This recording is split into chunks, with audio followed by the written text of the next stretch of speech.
నమస్తే, welcome to great Andhra. మనతో పాటు ఉన్న సీనియర్ పొలిటికల్ అనలిస్ట్ జిఆర్ మహర్షి గారు. నమస్తే సార్. నమస్తే అమ్మా. సార్, టైమ్స్ నౌ ఈటీజీ అనే సంస్థ ఒక సర్వే చెప్పింది. అందులో వైఎస్ఆర్సీపీ 49%తో లోక్సభ అంటే ఒక రకంగా మెజారిటీ 21 నుంచి 23 వరకు గెలుచుకుంటుంది అని, అలాగే టీడీపీ అలయన్స్ 3 నుంచి 4కే పరిమితం అవుతుందని. మరి వైసీపీకి ఇంత వ్యతిరేకత ఉంది అన్నప్పుడు ఈ సర్వే ఇలా ఎందుకు వచ్చిందంటారు? అండ్ సర్వే చూస్తే అంత పాజిటివ్గా ఉందంటే ప్రజల్లో కూడా అలాగే ఉందంటారా? అదే కదా అర్థం కాని విషయం.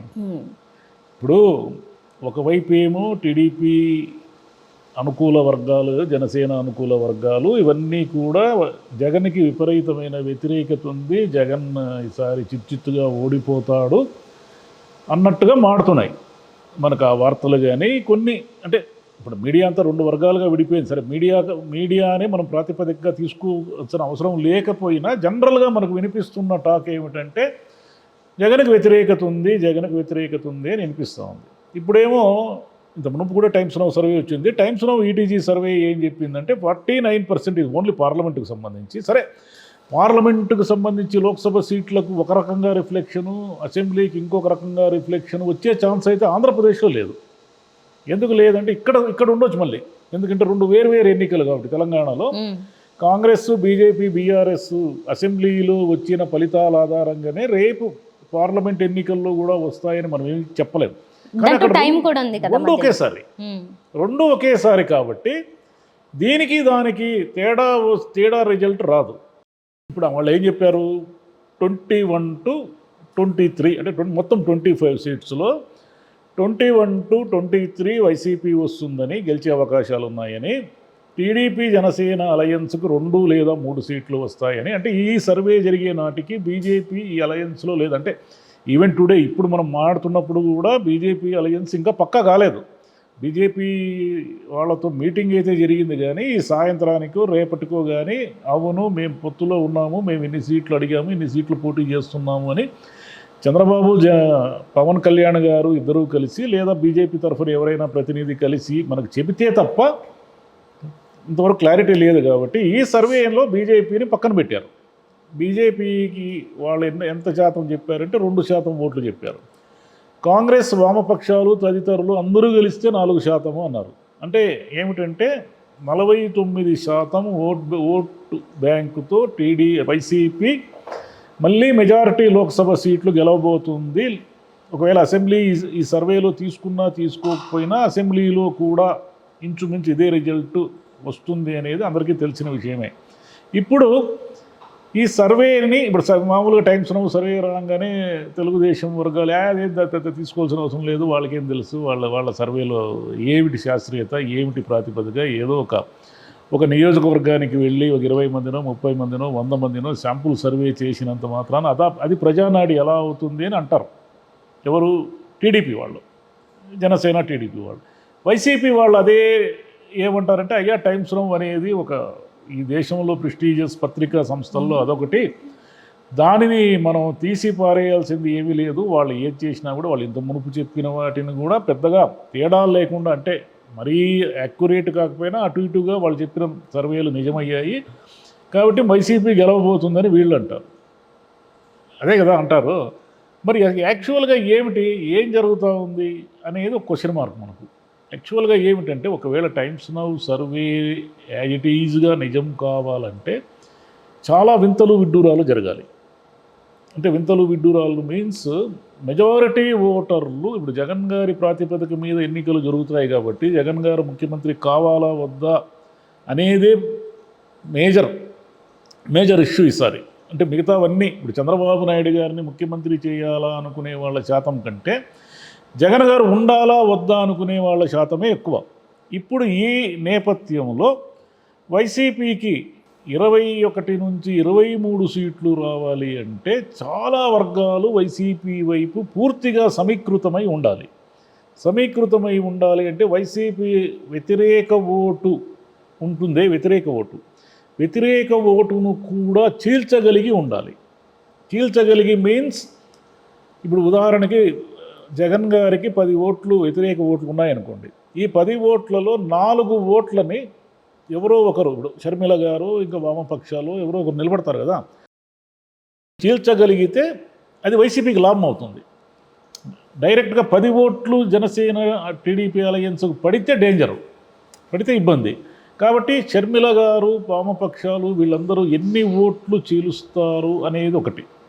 టీడీపీ జనసేన అలయన్స్లో రేపు బీజేపీ కూడా వస్తుంది కాబట్టి బీజేపీ రావడం వల్ల వైసీపీకి వచ్చే లాభం ఏమిటంటే, ఒకటి మైనారిటీలు, క్రిస్టియన్లు వీళ్ళు ఎంతో కొంత టీడీపీ వైపు లేక జగన్ గారి పట్ల ఏదో ఆయన పథకాలనో లేదా అభివృద్ధినో ఇంకోటనో నచ్చని వాళ్ళంతా కూడా ఎంతో కొంత టీడీపీ జనసేన వైపు ఉన్నారు, కొంత శాతం.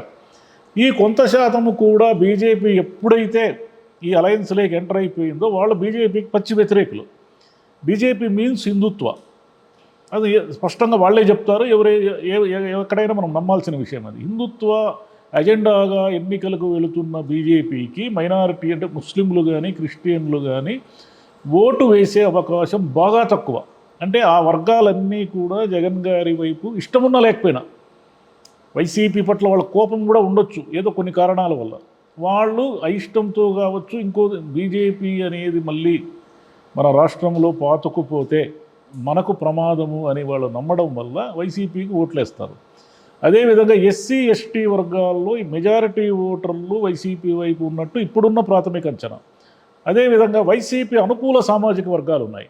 వీళ్ళందరిలో కూడా కొంత జగన్ పట్ల అయిష్టత ఉన్నవాళ్ళు కూడా ఉన్నారు. గతంలో లాగా పోయిన ఎన్నికల్లో ఏం జరిగిందంటే, జగన్ గారిని ముఖ్యమంత్రిగా ఏమైనా సరే చూడాలనే కోరికతో, చూడాలనే ఒక ఆకాంక్షతో కొన్ని వర్గాలు బలంగా పనిచేసాయి. ఎంత బలంగా అంటే, వాళ్ళే సొంతంగా ఒక నియోజకవర్గంలో ఉన్నారనుకోండి, ఒక పల్లెటూరులో ఒక నాయకుడు ఉంటే అతనే తన చేతి నుంచి 5 లక్షలు 10 లక్షల రూపాయలు ఖర్చు పెట్టి దూర ప్రాంతాల్లో ఎక్కడో ఉన్నటువంటి ఓటర్లందరినీ తన సొంత ఖర్చులతో వాహనాల్లో తీసుకొచ్చి వాళ్ళకి డబ్బులు ఇచ్చి వాళ్ళకి అన్నీ చూసుకొని ఓట్లు వైసీపీకి వేయించినటువంటి రికార్డు ఉంది గత ఎన్నికల్లో ఎన్నో నియోజకవర్గాల్లో.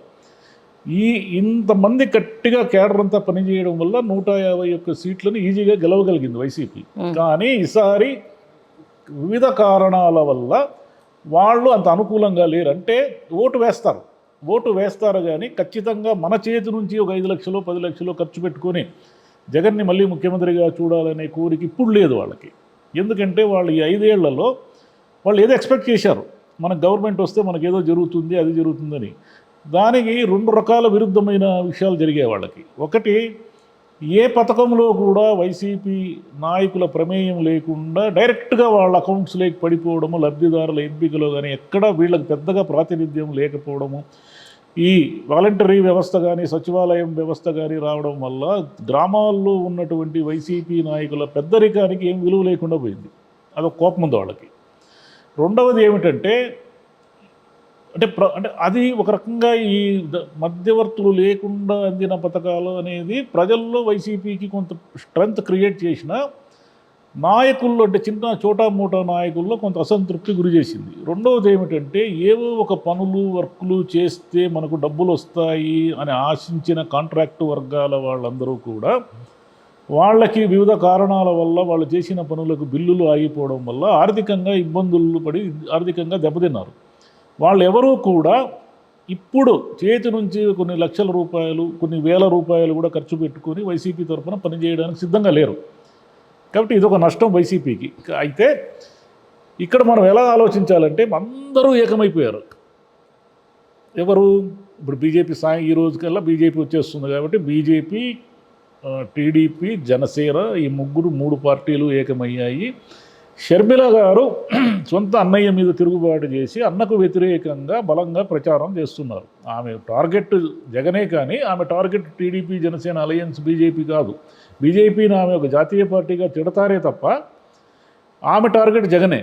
కాబట్టి ఇంతమంది ఒకవైపు ఉండి జగన్ ఒక్కడే ఒకవైపు ఉండి ఈ యుద్ధము జరగబోతూ ఉంది. ఈ యుద్ధంలో మరి వివిధ వర్గాలు ఎలా ఫీల్ అవుతాయి, ఎలా అనే దాన్ని బట్టి ఇప్పుడు టైమ్స్ నౌ సర్వే నిజం కావాలంటే, అంటే యాజ్ ఆన్ టుడే వాళ్ళు ఏదో సర్వే చేశారు, కానీ మనం జనరల్గా అబ్జర్వ్ చేసే వాళ్ళు ఎవరికి కూడా 23 సీట్లు పార్లమెంట్ సీట్లు గెలిచింది వైసీపీ అంటే దాని అర్థం ఏమిటంటే ఖచ్చితంగా 125 నుంచి 130 సీట్లలో వైసీపీ అసెంబ్లీ గెలవబోతుందని. మరి ఇది శాస్త్రీయంగా ఇంత యాక్యురేట్గా జరుగుతుందే, మరి ఇంతమంది ఏకమై జరుగుతున్న పోరాటం ఇంత ఘోరంగా వైఫల్యం చెందుతుందా అనేది మనకు ఒక క్వశ్చన్ మార్క్. అయితే మనకున్న సమాచారం ప్రకారం ఏమిటంటే ఒక 9 నుంచి 10 సీట్లు జనసేన బీజేపీ అలయన్స్ తీసుకుంటుంది. మెజారిటీ సీట్లు వాళ్ళు ఓడిపోతారు. వాళ్ళు గనక జనసేన బీజేపీ అలయన్స్ ఒక 5 సీట్లు గెలిచి లేదా ఒక 30 అసెంబ్లీ స్థానాలు అడుగుతున్నారు కదా, 15 నుంచి 20 స్థానాలు కనుక అలయన్స్లో అసెంబ్లీ స్థానాలు వస్తే జగన్ ఘోరంగా ఓడిపోతాడు. కానీ అది జరగడం చాలా కష్టం. బీజేపీకి ఎక్కడ బలం లేదు, జనసేనకి పార్లమెంట్ అభ్యర్థులు గెలిపించే బలం లేదు. వీళ్ళందరినీ టీడీపీ మోయాలి. టీడీపీ వీళ్ళందరినీ మోస్తూ అక్కడున్న లోకల్ నాయకులందరినీ అసంతృప్తులన్నీ చల్లార్చి వాళ్ళ ఓటు ట్రాన్స్ఫర్ సజావుగా జరిగేలా చూసి ఇన్ని వ్యవహారాలని చంద్రబాబు ఈ అలయన్స్ పేరుతో ఎత్తికెత్తుకున్నాడు. మరి ఇవన్నీ ఆయనకు వర్కౌట్ అవుతాయా కాదా అనే డౌట్ చాలామందిలో ఉంది. ఇది కాకుండా జగన్ ఏం చేస్తున్నాడంటే తన ఓట్ బ్యాంకును సమీకృతం చేయడానికి సిద్ధం సభలు పెడుతున్నాడు. ఎల్లుండి కూడా ఏదో మేదరమెట్లలో ఉంది. వాళ్ళ అంచనా ప్రకారం 15 లక్షలని. అఫ్కోర్స్ అంచనాలు ఏముంది, 15 లక్షలు అంటారు, కానీ 15 లక్షల మందిని ఒక చోట సమీకృతం చేయడం ఇట్స్ నాట్ సో ఈజీ. కానీ 5 నుంచి 7 లక్షల మంది వస్తే కూడా అది పెద్ద సభ కింద అర్థం. ఇప్పుడు జగన్ గారు ఏం చేస్తారు, బీజేపీ వచ్చి కలిసింది. ఇప్పుడు ఆయన ముందు ఒక సమస్య ఉంది. అదేమిటంటే బీజేపీ ఇప్పుడు జనసేనని టీడీపీని ఆయన ఇష్టం వచ్చినట్టు తిడతాడు, ఎందుకంటే ప్రతిపక్షాలు కాబట్టి. ఇప్పుడు కొత్తగా బీజేపీ వచ్చింది. బీజేపీని ఏమని తిట్టాలి? బీజేపీ రాష్ట్రానికి నిధులు ఇవ్వలేదు, రాష్ట్రానికి పోలవరం కంప్లీట్ చేయడానికి హెల్ప్ చేయలేదు, లేదా విశాఖ ఉక్కును అమ్మేస్తూ ఉంది, ఇంకోటో ఆయన తిట్టడానికి అవకాశం లేదు. ఎందుకు లేదంటే మరి ఇంతకాలం 5 ఏళ్ళు మీరేం చేశారని క్వశ్చన్ వేస్తారు ఎవరైనా. అవునండి, మీరు కేంద్రంలో ఉన్న బీజేపీతో మీరు చేతులు కలిపి 5 ఏళ్ళు ప్రయాణం చేశారు, వాళ్ళకి కావాలంటే రాజ్యసభ సీట్లు కూడా ఇచ్చారు. మరి ఇప్పుడేమో నాకు వైజాగ్ ఉక్కు అమ్ముతున్నారు, అవమ్ముతున్నారు, ఇవమ్ముతున్నారు అని ఆయన ఖచ్చితంగా బీజేపీని విమర్శించాల్సి వస్తే ఈ పాయింట్లు విమర్శించాలి. ఒకటి, స్పెషల్ స్టేటస్, రాష్ట్రానికి నిధులు ఇవ్వకపోవడము, పోలవరంలో సహకరించకపోవడము. అంటే ఈయన కట్టాడా లేదనేది కాదు, కానీ విమర్శ అయితే వస్తుంది. అదేవిధంగా విశాఖ ఉక్కును ఆ ప్రైవేటైజేషను, ఇలా చాలా పాయింట్ల మీద కేంద్రం గురించి మాట్లాడాలి. కేంద్రం గురించి మాట్లాడాల్సి వస్తే ఆయన స్టాండ్ ఏమిటి అనేది క్వశ్చన్ మార్క్. కాబట్టి వీటన్నిటి దృష్ట్యా టైమ్స్ నౌ సర్వే నిజం కావాలి అంటే మెజారిటీ జనం జగన్ వైపు ఉండి ఆయన వీళ్ళు చెప్తున్న విమర్శలన్నీ ఏదేదో చెప్తున్నారు కదా, ఇసుకని, మద్యమని, అదని, తర్వాత గనులన్నీ దోచేస్తున్నారని, అభివృద్ధి లేదని, విధ్వంసమని ఇలా చెప్తున్నారు కదా, వీటన్నిటినీ 100% జనము నమ్మి ఆయనకు వ్యతిరేకంగా ఓటేస్తే ఈ సర్వే అబద్ధం. లేదు, మొత్తం వైసీపీ అనుకూల వర్గాలన్నీ సమీకృతమై అందరూ ఒకవైపు ఉన్నారు, జగన్ ఒంటరి వాడైపోయాడు, జగన్ను ఓడిస్తే మనకి పథకాలు రావు, ఏమి రావు, అంతా అన్యాయం అని కనుక ఫీల్ అయితే టైమ్స్ నౌ సర్వే దాదాపుగా దాని అంచనాలకు చేరుకునే అవకాశం ఉంది. అఫ్కోర్స్ ఇది 2 నెలలు ఇంకా ముందున్నాయి కాబట్టి ఇవన్నీ ఊహాగానాలే.